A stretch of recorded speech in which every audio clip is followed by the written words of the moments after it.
At Chipotle, we also have a playlist. Guacamole as it's being hand-mashed. The sizzle of adobo chicken on the grill. The chopping of onions and cilantro. We call our playlist Real. Order now. Chipotle. For real.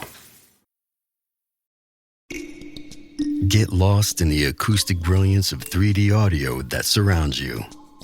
Feel the embrace of the massage seats that adapt to your every move.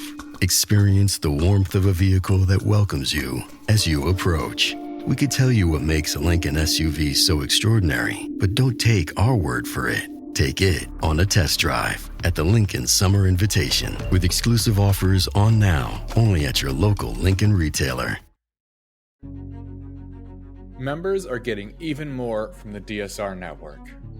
In addition to an ad-free listening experience, members-only content, and access to our Discord community, members will get access to a weekly wrap-up version of the DSR Daily 2 days before free listeners, and will get our brand new weekly Need to Know podcast a full week early.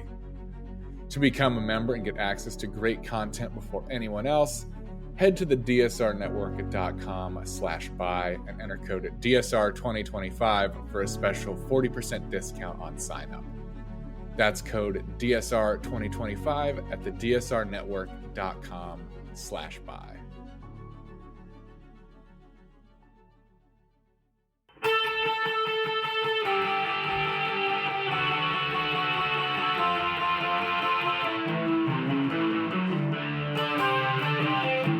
This is the Daily Blast from the New Republic, produced and presented by the DSR Network. I'm your host, Greg Sargent.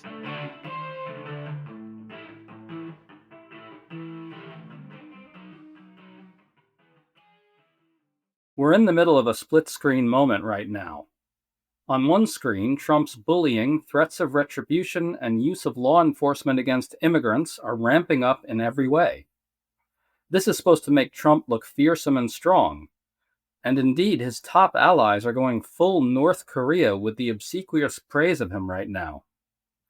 But on the other screen, Trump's poll numbers are as bad as they've ever been. A new Gallup poll shows Trump in shockingly terrible shape on immigration, which is a sign of serious underlying weakness. And in the polling averages, Trump's general approval rating is at a low point. We think these things are related. All the authoritarian moves, all the fawning treatment of him as a North Korean dictator, it's all meant to psych us out, to trick us into thinking he's more formidable than he is. Yet the reality is that the authoritarianism itself is sparking political backlash and weakening his public standing. We're trying to make sense of all this with David Kurtz, editor-at-large at Talking Points Memo, who's been writing great stuff about Trump's lawless use of state power against enemies of all stripes. David, it's great to have you back on, man. Thanks, Greg. Good to be with you. So we learned a few days ago that former CIA Director John Brennan and former FBI Director James Comey are now targets of federal criminal investigations related to their work on the Russia investigation during Trump's first term. David, as you pointed out in your very good piece on all this, the White House press secretary lauded these new investigations, and Trump himself suggested that he thought the investigations are good. It seems to me that by itself is highly corrupt. Can you talk about all this? Yeah, look, I mean, the Trump Justice Department is clearly being run out of the Trump White House. And there is at this point no wall between the Justice Department and the White House any longer. That's a 50 to 70 year tradition and custom emerging from Watergate, but going back before that to try to provide some insulation from the over-politicization of execution of law enforcement. And that's gone now. It's just gone, period, full stop. Well, David, you're a lawyer if memory serves. What do you make of the investigations themselves? Or to put this another way, how corrupted can this process actually get? What is the worst case scenario at the end of the line there? Yeah, I guess I would say two things to that. One is that I think the investigations themselves are very bad and themselves corrupt because it's an intimidation factor. It's a threat. It is a warning to others not to cross Trump.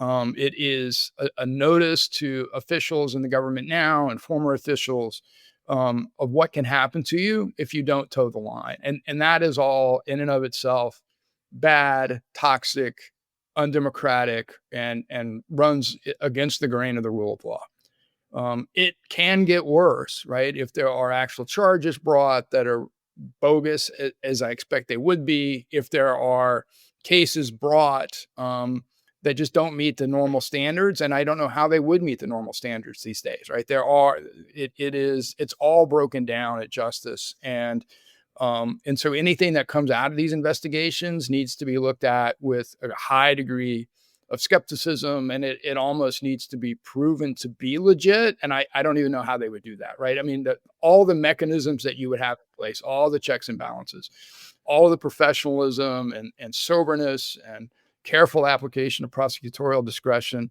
like all of that's just out the window, Greg. So I think we're left with, which is like this festering toxic mess that's going to persist for another 3.5 years. So you've got this split screen I'm talking about here, David. You've got this type of thing, which is really meant to make Trump look formidable and terrifying. Don't cross him. He's at the peak of his power right now. But on the other screen, he's in really rough shape in the polls. New Gallup poll finds that his approval rating on immigration is down to 35%, while 62% disapprove. And there's been a surge in support for immigration generally. A record high 79% say it's a good thing. David, given that this is supposed to be his strongest issue, I take it as a sign of serious underlying political weakness. And overall, his approval is down, and the polling average is down to 44%, with 52% disapproving. That's a low point for him. What do you make of these numbers? He's actually in pretty weak shape, isn't he? Yeah, I think the rubber's starting to hit the road on some of these things, and it makes it harder for the public to sort of suspend its disbelief about what he's intending and what he's promising. Right? Yeah.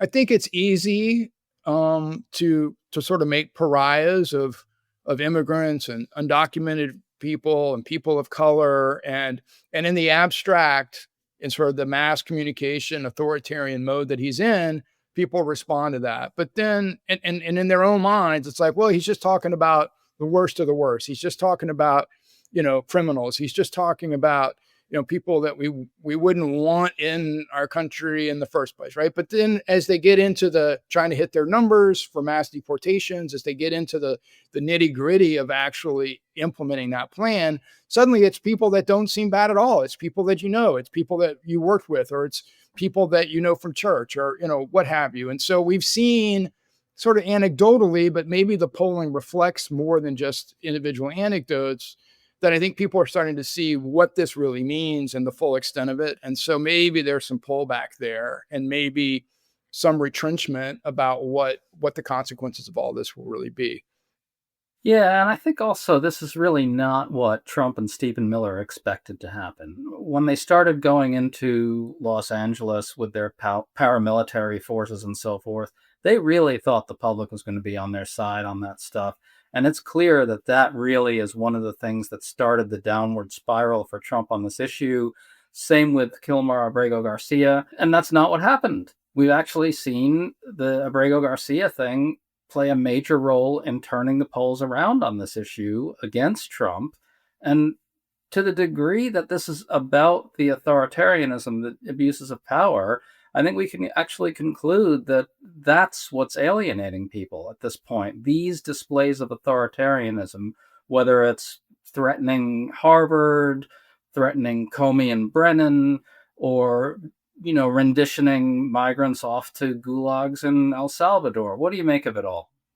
So there's a dynamic here that's concerning to me, which I think we've seen over and over and over again, which is that they have to keep elevating the authoritarianism in order to overcome the backlash to the previous authoritarianism. Right? So it's this escalating pattern of finding a new boogeyman, finding new enemies, finding new foes to hold up.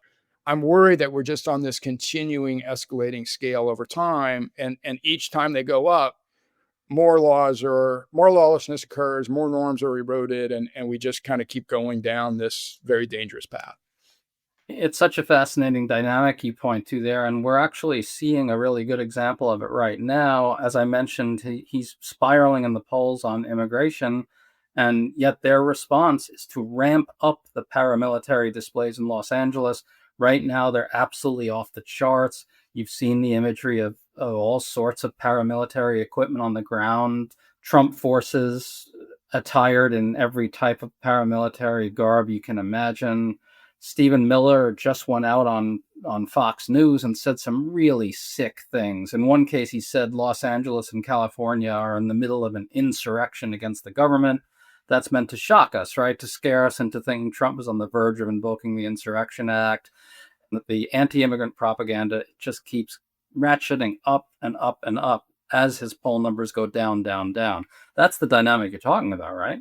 It is. And Greg, I think we're seeing just like the tip of the iceberg on this, or it's like a taste of what's to come. Yeah. Because the new, mega bill, the centerpiece of his legislative agenda, passed, as my colleague Josh Kavinsky reported a few days ago, with the biggest increase in funding for ICE or for any federal law enforcement that's ever been budgeted before. I mean, it's more than some countries spend on their military.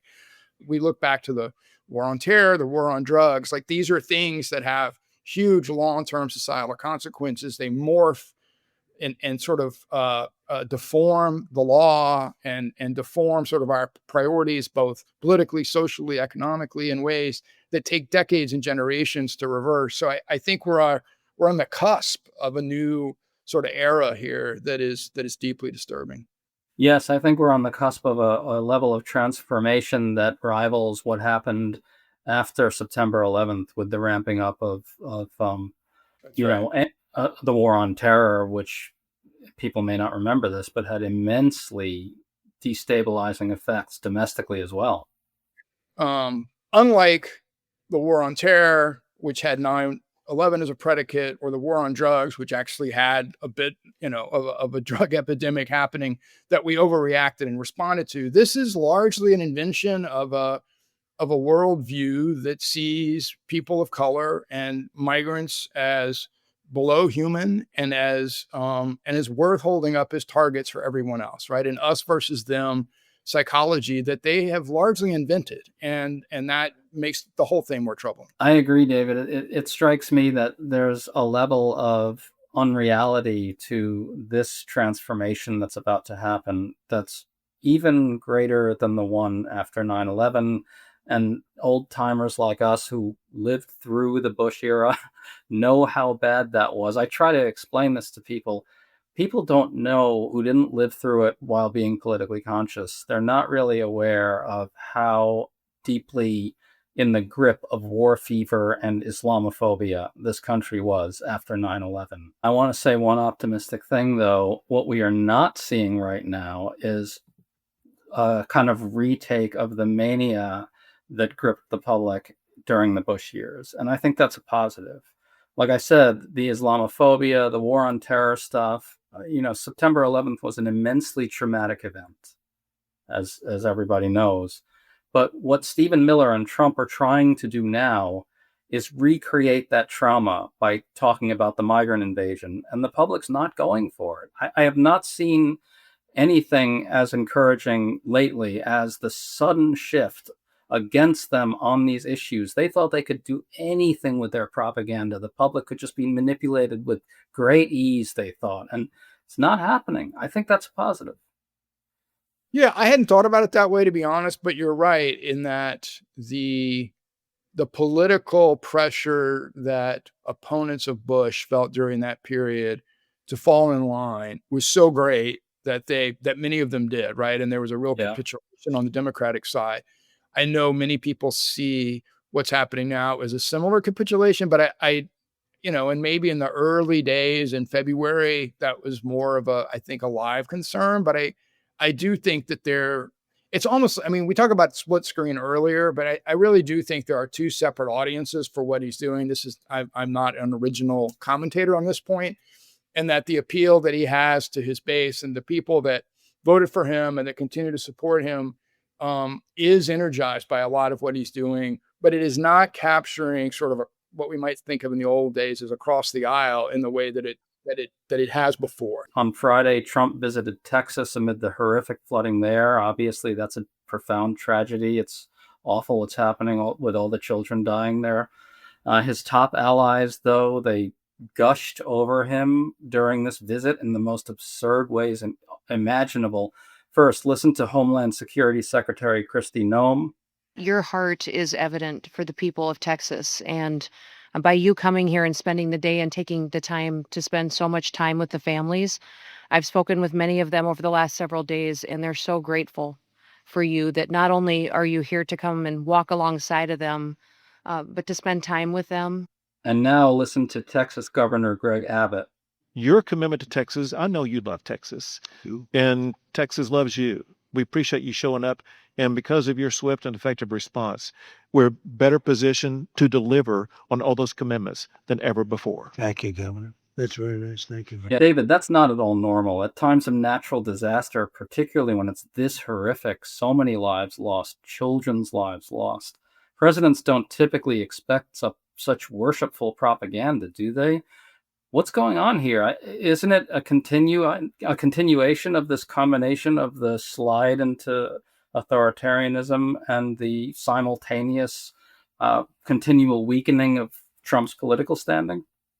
Yeah, it's not normal at all, as you point out. It's horrifying to see it in such a difficult time for the people in Texas. It is, I think we're seeing the tools of authoritarianism come into play, the misinformation, the denial of reality. I think we're going to continue to see that kind of pinging back and forth between, on the one hand, being super, super aggressive in their authoritarianism and then trying to paper over the consequences that come with that. Yeah, I think that ties it together very nicely. David Kurtz, it's really great to talk to you as always, man. Thanks for coming on. Thank you, Greg. You've been listening to The Daily Blast with me, your host, Greg Sargent.